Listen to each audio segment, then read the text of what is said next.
Hello, everyone, and welcome back to the Showing Up to Life podcast and YouTube channel. My name is Art Burns, and I'm excited for a very rare Art Burns sighting here on a Sunday afternoon. I normally don't get to record podcasts and YouTube videos on Sundays because normally it's a very busy day.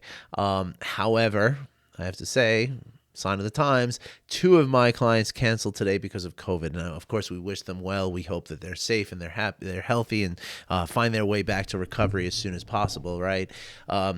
But the fact is that I have an open couple of hours here, and so one man gathers what another man spills, right? So you are entitled to a special edition of the Showing Up to Life podcast and YouTube channel on a Sunday afternoon.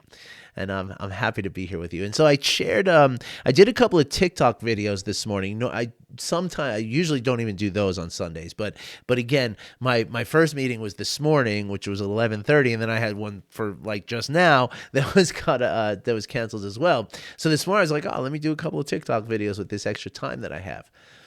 And so the first one I tried to do, I could not manage to get the thing done in time. Like it was impossible for me to tell the story in less than 3 minutes. And so I'm going to share this story with you now, okay? And I'm going to take my time and not try to, TikTok is such a stressful thing too, because there's this little bar that's going across showing you how much time you have, but of course you're focusing on what you're, saying, but you see this bar just going and going and going and going, and then you start talking faster, and it's really kind of funny.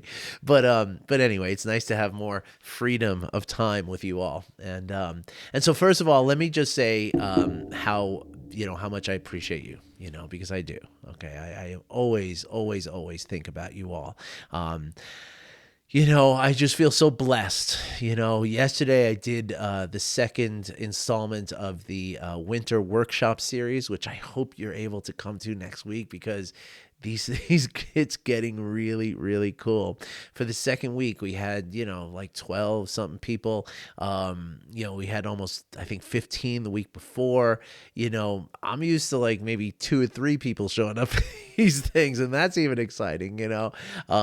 Some people were returning, some people were new. It's really, really exciting what's growing here, what's sort of blooming and blossoming out of this work that we're doing. And we're doing this together. You all have been here the whole time. Many of you have anyway. And I just want to tell you how much I appreciate you, because I'm seeing, the growth that's happening here. And it's kind of a reluctant growth at this point, because I also have 2 kids that I have to take care of. It's like if it could somehow leapfrog to the point where it makes me so much money that my wife can quit her job and watch the kids all day, well, then that's where we'll be talking.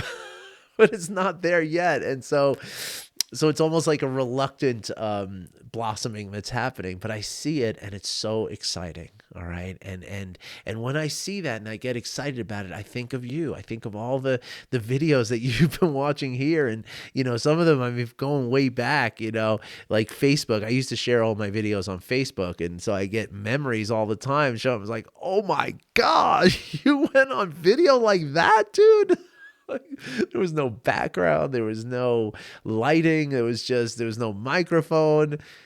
And yet here we are, we're building it slowly but surely. I've got the lights going. Thanks to one of you, I have my microphone, I got this beautiful plant in the background. I got my picture of that my grandfather painted, and my guitar in the background, the candle over there, and it's all coming together, and it feels like it's growing, and it feels like it's doing what we all thought it was going to do, I guess, or what I've thought it was going to do. And I feel it happening, but I just, again, want you to know that as I look at what is happening and I feel the potential arising, I never, ever, ever lose sight of the roots, which is you.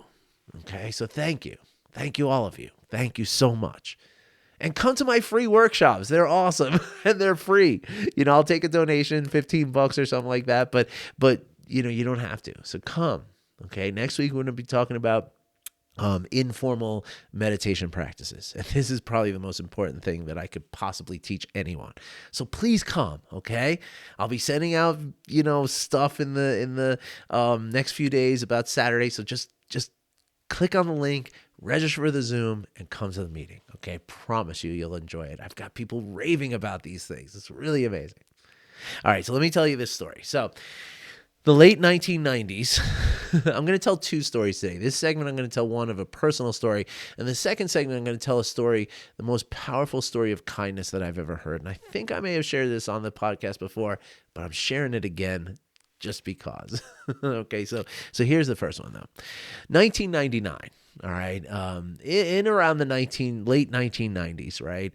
At the same time that cigars were were very popular in the part of the world in New York where I was living, so was golf becoming very, very popular. And the two of them worked together quite well. You would see, cigars and golf are very compatible, right?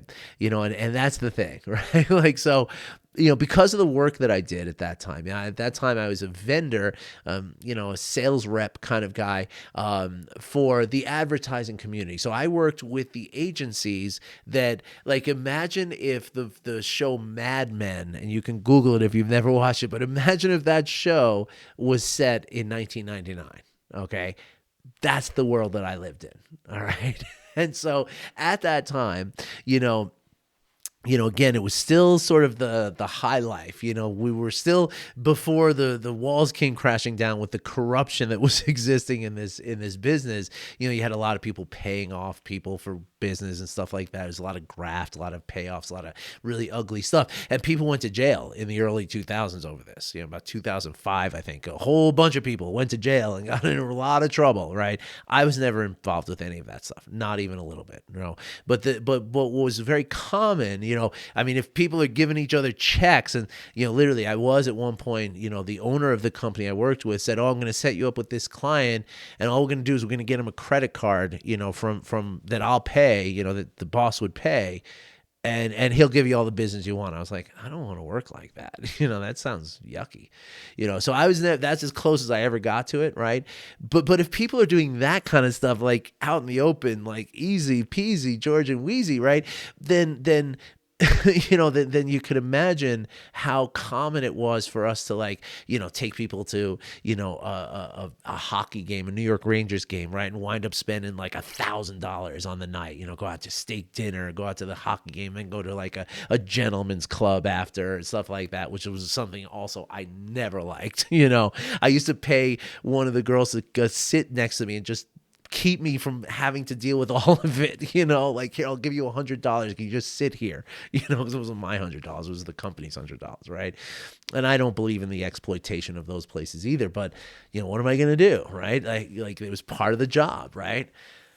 And so another part of the job became golf, right? Because everybody liked to go out and play golf. Again, it was like Tiger Woods was in his, prime, and golf was, sexy and exciting again, or for the first time maybe.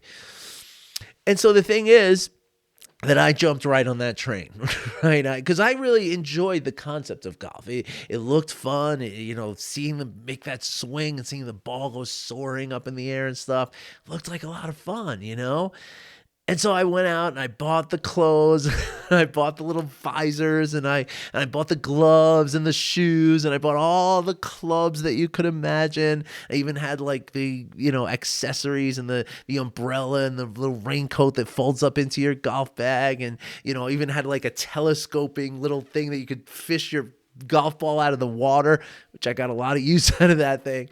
But even like, again, you had like a little cigar holder like thing that you could stick into the grass, and it would hold your guitar, your cigar, off from the grass and still burning while you took your golf shot, Like, I can't even remember how many thousands of dollars I must have spent on this silly game. Not silly game, it's a good game, but the fact of the matter was, though, that I was terrible at the game, right? Like, I always say that the only time the ball went someplace that was good for me, like someplace where it was supposed to go, the only time that ever happened was when the ball bounced off a tree to get there.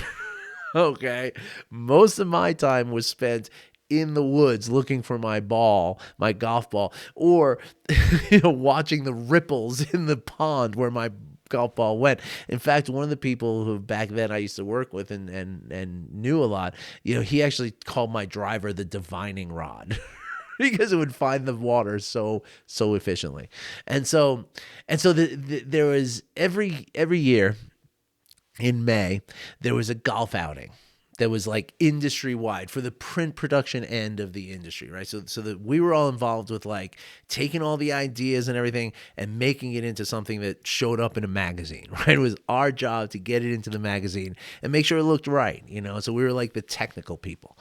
And so like hundreds of people would take the day off. It was all vendors and agency people, and literally like hundreds of people. They would take the whole day off. It was usually like a Thursday, I think, because you went to work hungover on Friday, I guess. It was, better than wasting a Saturday. So technically you're taking 2 days off, because what happened was you got to this country club that was about a half hour outside New York City. And first it was this huge breakfast, like this buffet, anything you could possibly think to eat for breakfast, And then once that was done, there was like a cooler full of beer everywhere you looked on the golf course, right? And so you spent the whole day just day drinking, right? And driving around in golf carts and hitting balls into the woods and stuff like that. There were some very good golfers there for sure. I wasn't one of them. So then you spend the whole day doing that. And then in the evening, it was like, again, just the food. It was like we were eating like Romans, and there was an open, like 6 or 8 open bars. Everywhere you could look, there was a bartender ready to make you a drink, And there was like a whole raffle where they give away stuff. So anyway, this whole day was a big, big deal for a lot of people. For me, it was an obligation, right? It was, like I had clients who I gave them their tickets to go, right? So I had no choice, right? I had to go. And so this one year I'm thinking about where it was actually a little rainy, getting into, like in the morning it was like rainy and the grass was all slick and stuff.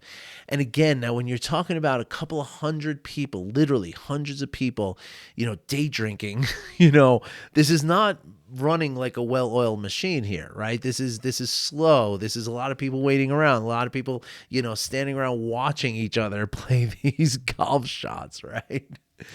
And so walking up to that first tee, I'm making it sound a lot worse than it probably is, but when I went up to that first tee, there was no fewer than 12 people standing there watching and waiting for me to make that shot, right? And again, it was so rainy. Not really rainy, but it's like wet. And I remember just thinking, like, just don't fall down.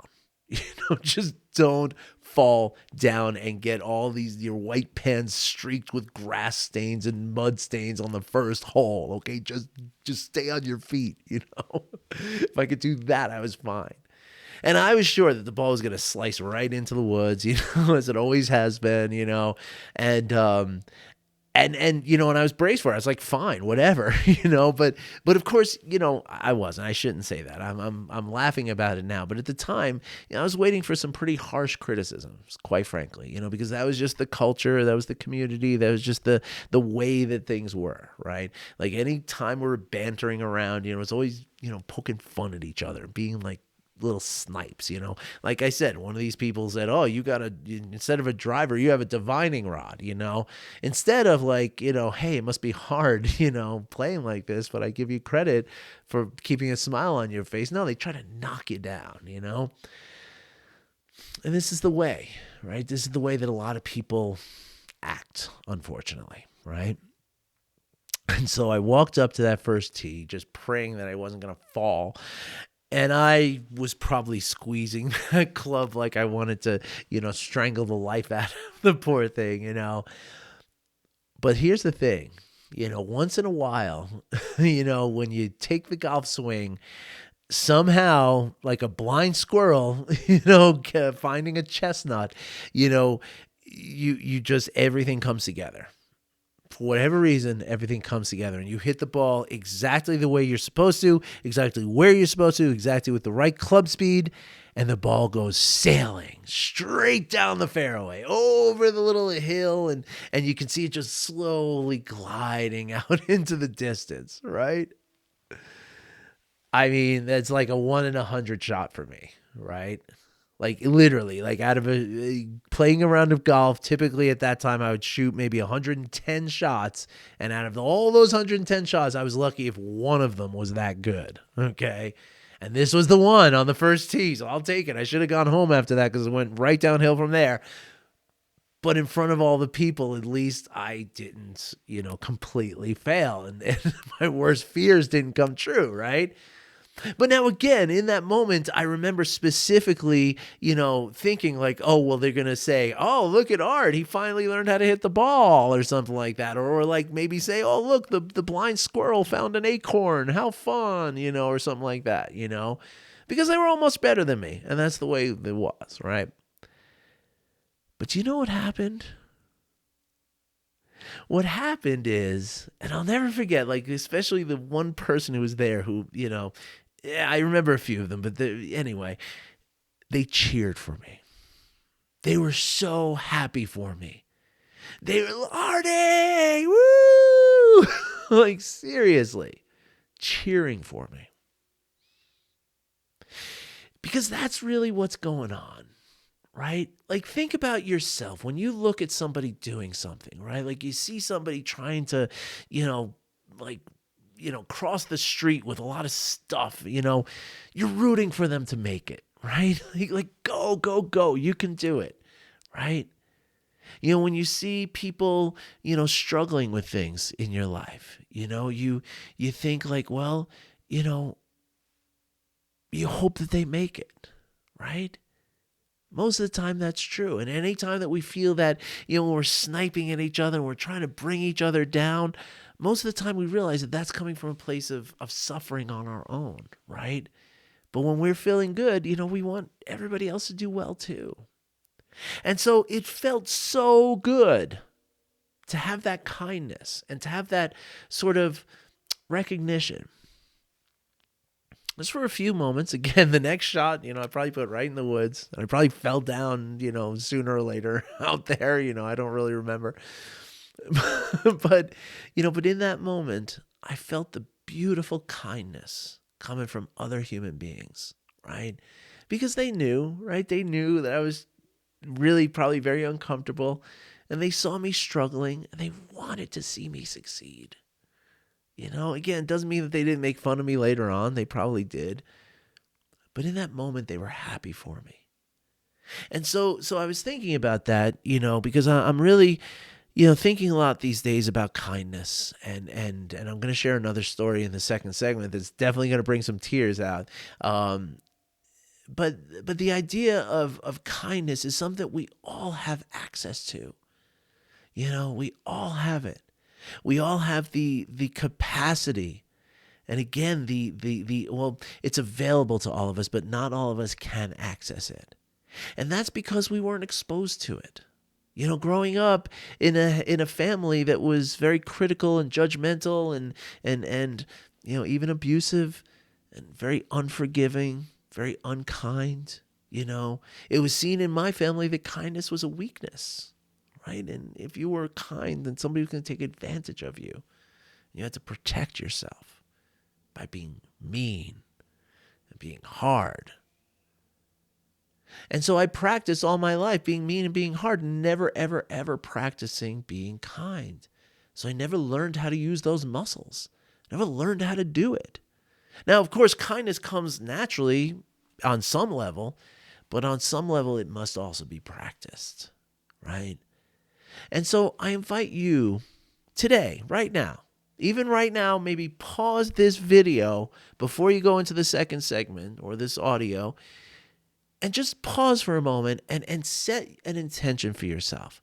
Set the intention that in the next 3 hours, I'm going to do one kind thing for one person in the world who I don't even know, right? Or somebody you know. It doesn't have to be somebody you don't know. It doesn't have to be a stranger. But I'm going to do one kind thing for one human being. Now, a kind thing could be as simple as like, hey, I'm going to the coffee machine. Can I get you something?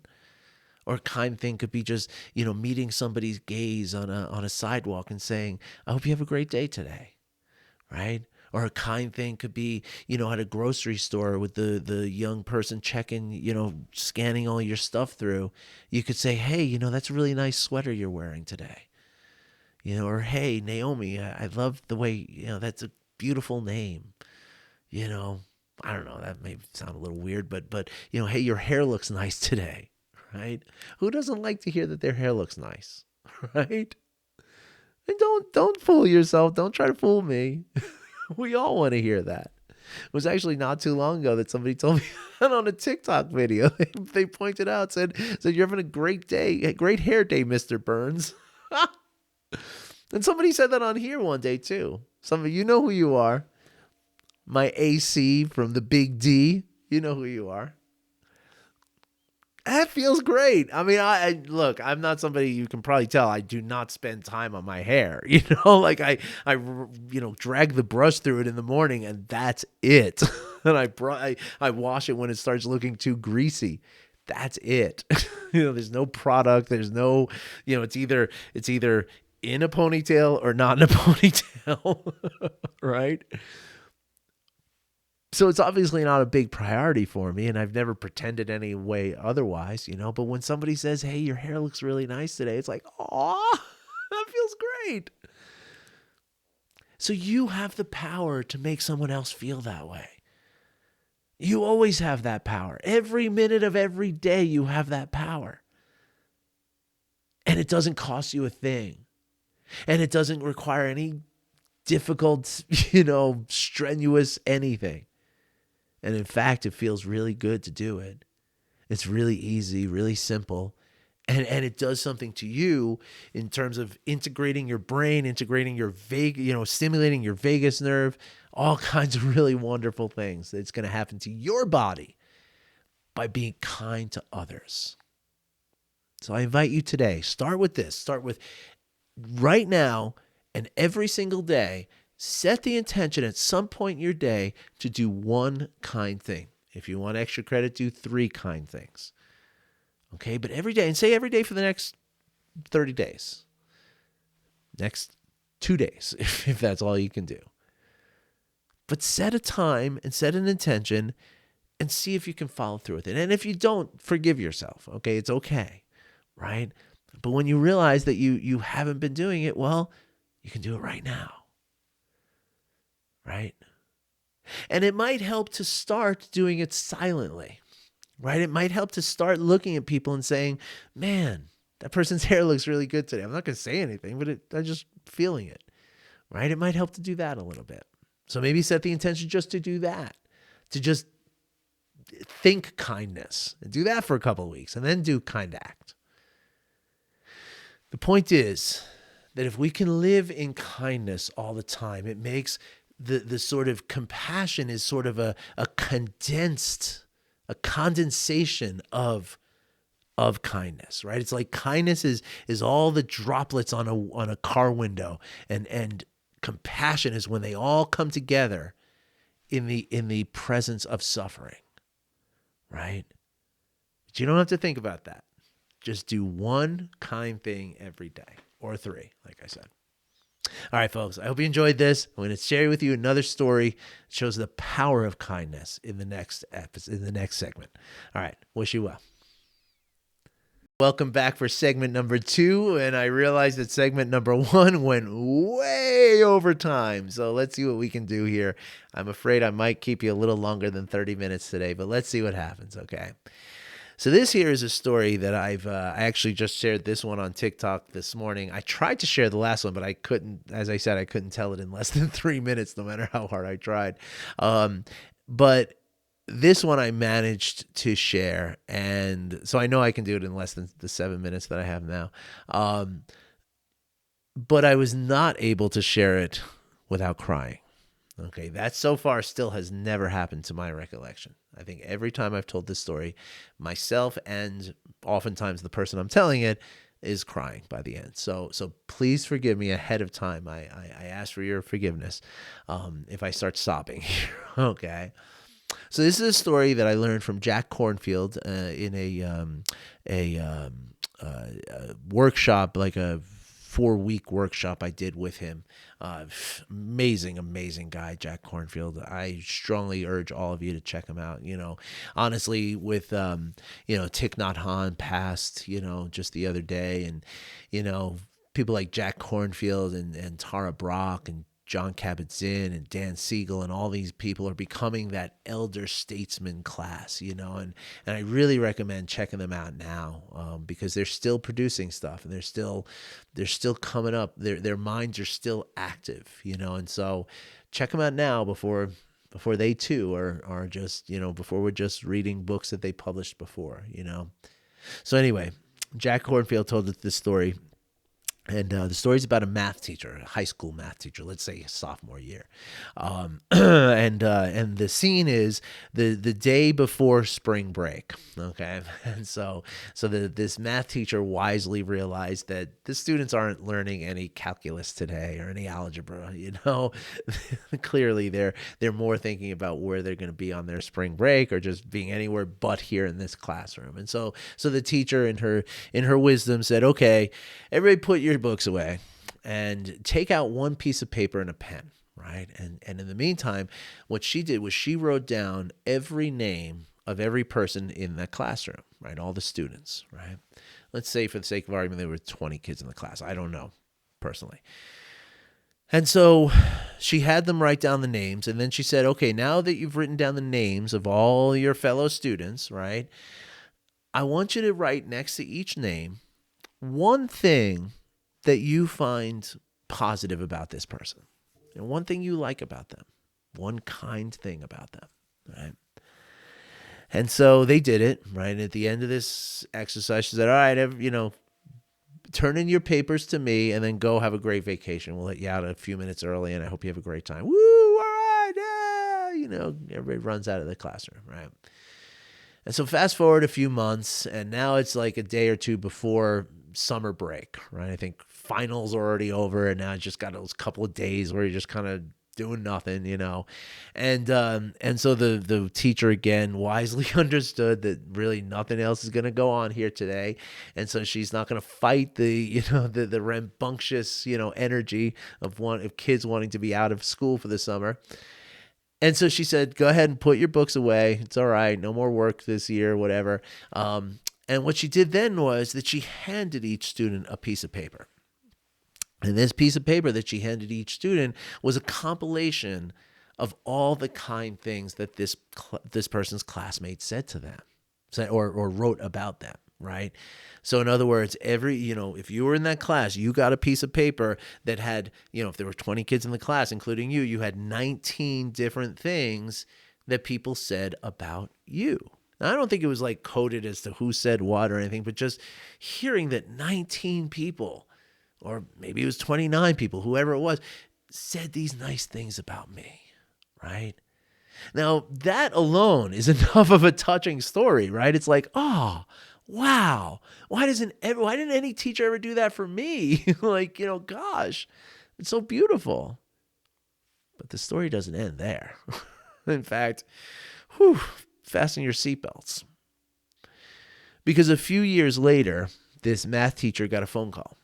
And on the phone was a mother of one of the students in that class. And the mother was calling to regretfully deliver the news that her son, who had enlisted in the military after graduation, had tragically been killed in combat in the Middle East. This is absolutely a true story. And so of course the mother was inviting the teacher to the funeral because she had known what an impact this teacher had on her son. So the teacher, of course, I would never miss that. Of course I'll be there. So she goes. And of course, there's a few of the students from the class were there as well. And everybody's like, oh, it's almost like a reunion of sorts. It reminds me of what happened on 9/11 with my high school. Lost a couple of kids from my high school and that thing. And, like this funeral thing becomes like a reunion thing. It's like this weird feeling, real like happy, sad feeling, And so I can only imagine that that's what was going on in this scene, right? And so as the boy, after the boy was laid in the ground and the ceremony was over, the mother approached the teacher and handed her a piece of paper that had obviously been folded and unfolded many times. And you probably guessed that, yes, this was the piece of paper of all of the, 20 different things that had been written about this boy, right? And it turns out that the mother said that, there was nothing on my my son's body except this when he was killed. This was the only thing, the only personal thing he had on his whole body. And the teacher was like, oh my gosh, I had no idea that, that he would have carried that with him. That's amazing. Like, I didn't think it was that big a deal kind of thing, the teacher said. And so then, like, this girl that was in the class says, oh, I have mine right here in my purse. And a boy says, yeah, mine's right here in my wallet. Look. Another boy says, yeah, I keep mine in my pickup truck under the visor. And on real bad days, I pull that thing out and I read it. And I remember the goodness inside myself because of the goodness that everybody sees in me. Right? I'm sorry, I can't, I can't tell this story without crying because that's the thing, right? Like it means so much to us to feel that kindness, right? It's so powerful for somebody to say something that they recognize about you that is positive, that is beautiful, right? Because so often, we're walking through this life and life can be hard, life can be really challenging at times. And it's really easy to start losing that feeling of kindness for ourselves, right? It's really easy to lose recognition of that is worthy of kindness in ourselves.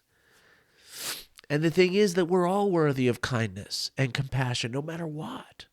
No matter what bad we may have done, it does not erase the fact that we also have kindness and we also have compassion and we are worthy of those from the world around us. And so, it's really important for us to exercise this kindness. Because again, days go by, weeks go by, months go by, quarters go by, years go by so quickly. And so quickly the time passes that we don't express that kindness to each other. And every moment that goes by that we don't exercise that muscle gets a little weaker. It atrophies. It becomes useless. We forget how to use it. We forget how to do it. If we, we all started out. There's been study after study after study of infants that have been shown that, they put two puppets. One puppet is like, here, would you like something? The other puppet is like, give me that. Fighting with each other, doing all that stuff, right? And 100 out of 100 times, the babies pick the kind puppet every time. So we come into this world with a genuine, innate kindness and compassion and goodness. And so it doesn't go anywhere, but we forget about it, right? We stick it off into the corner somewhere, and we let it just sit there like a pile of papers in a corner of an office, right? Last year's reports that you don't want to deal with filing, right? And as they sit there day after day, week after week, month after month, year after year, decade after decade, they just gather dust and they just sit there and they become just part of the background and we forget about them. But those things that we're forgetting about, those are skills that we need for this world. Because if you don't come through this world with some kindness, the world's going to beat the crap out of you. It really is. And I can tell you for me, the world beat the crap out of me for decades until I started to understand kindness, until I started to understand that kindness has to be there with me all the time. It's like the air I breathe. It's like the sun that gives me my life. Kindness is on that level. And the best thing we can do, the best thing that I have done for myself, and the thing that I'm inviting you to do today is to practice that kindness, to get back in touch with it, to cultivate it, to strengthen it, to nourish it, to grow it, to make it into that fierce thing that it is. Because it has the power to change the world. It really does. As you can see from that story, how that one math teacher who was probably underpaid and overworked, how she changed the lives of those young people. And don't underestimate how you could change the lives of the people around you by being kind to them. Right after I heard this story, like literally like the day after Jack told me this story, I did a project on Facebook where I took all of my friends, right? I printed out the screen of the friends list, right? And I just went one by one, like 800 people, 5 people every day. And I went on their profile and I just looked at their pictures for a couple of seconds and I just wrote something that I like about them. And you could do that too. Believe me, some of the things that I got back from that were like, wow. One person who was like just a friend through another friend who I had on Facebook. The other friend contacted me, he said, I don't know what you said to Amy, but she is like, I have never seen her in this level of happiness. She's always so sad, so angry at the world. And today she's walking around like she's on cloud 9. It's amazing. I want to read you something really quick that that was shared with me just the other day by someone who, I wouldn't even call her a client so much because she's never, she's donated and stuff, but she's really just a person who comes to the weekly. She's taken a couple of workshops with me, but mostly it's just the weekly free meditation that I do, right? Like we haven't really, she's come to like a handful of workshops and she's very generous with donations. I don't mean to make it sound like that, but it's not like somebody who I've taught and coached for 12 weeks in a row, right? Like that's not this, right? But just by meditating and just by hearing my messages of kindness and compassion, listen to this. Good morning, Art. It's an email she sent me just the other day. Good morning, Art. I want to share an experience that I just had. In a phone conversation with a United Health call center person, following a typical hello greeting, he said that he could feel the positive energy that I was sending and it was affecting him, and he thanked me for it. I felt such a chill in my body from that interaction and still do when I think of it. This practice is phenomenal, and I thank you again for your leadership and teaching. I would not have this without you. Be well and have peace in your heart today. Right now, you don't need to know anything about the background. You don't need to know anything about anything. But hearing that story is like, wow. So just by being on the phone with someone, you brighten that person's day? You have that power too. And if you keep practicing kindness, keep practicing compassion, you too is good. Jack Kornfield told me a story about that too, that somebody who had been practicing compassion and loving kindness for a few weeks, she was like, this is not working. I don't know what this is doing. This is BS. Well, somebody walked up to her on the Bard platform in San Francisco, and this guy in a suit walks up to her, and she couldn't understand why he was walking up to her. And he says, I don't know what it is, and I don't know why this is, but you have this energy about you, and I just feel like I can talk to you. Can I talk to you about something that's really bothering me right now? Like, it's true. We give off an energy of kindness, or we give off the energy of non-kindness. It's your choice. But you're always resonating something. You have the choice. You have the power to resonate kindness. And I hope that you will. All right, everybody. I'll see you in a few days. Next 2 days are off for me, so you won't see me. But I'm glad I could get this little extra video in. And it's a little extra long, so there you go. Thank you, everybody. I wish you well.